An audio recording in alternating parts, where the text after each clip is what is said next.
নাগৰিকত্ব সংশোধনী বিধেয়ক 2016 গৃহীত হ'লে আলফাত যোগ দিব বুলি ৰাজহুৱাভাৱে ঘোষণা কৰিলে জুবিন গাৰ্গে।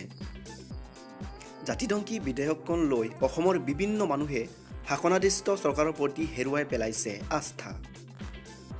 বিশেষকৈ বৌদ্ধিক মহল আৰু শিক্ষিত মহলে যিদৰে এই জাতিধ্বংসী বিধেয়কখনৰ বিৰুদ্ধে মাত মাতিছে, ঠিক একেদৰে যুৱ প্ৰজন্ময়ো এই জাতিধ্বংসী বিধেয়কখনৰ বিৰুদ্ধে যুঁজিবৰ বাবে নিষিদ্ধ ঘোষিত আলফা স্বাধীনত যোগ দিয়াৰ বহুতো খবৰ আহি পৰিছে।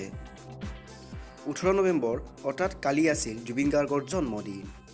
এই জন্মদিনটোতে সাংবাদিকসকলে জাতিধ্বংসী বিধেয়কখনৰ বিষয়ত জুবিন গাৰ্গক সোধাত জুবিন গাৰ্গে নিজৰ স্থিতি স্পষ্ট কৰি অলপ লঘু সুৰত কয় যে যদি এই বিধেয়কখন সংসদত গৃহীত হয় তেন্তে তেওঁ আলফাত যোগদান কৰিব।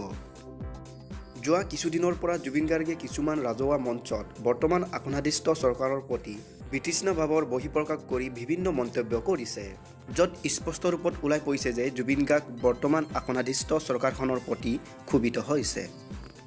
জুবিন গাৰ্গে সাংবাদিকসকলৰ আগত কয় যে শাসনাধিষ্ঠ চৰকাৰে জাতিধ্বংসী বিধেয়কখন গৃহীত কৰিব নালাগে।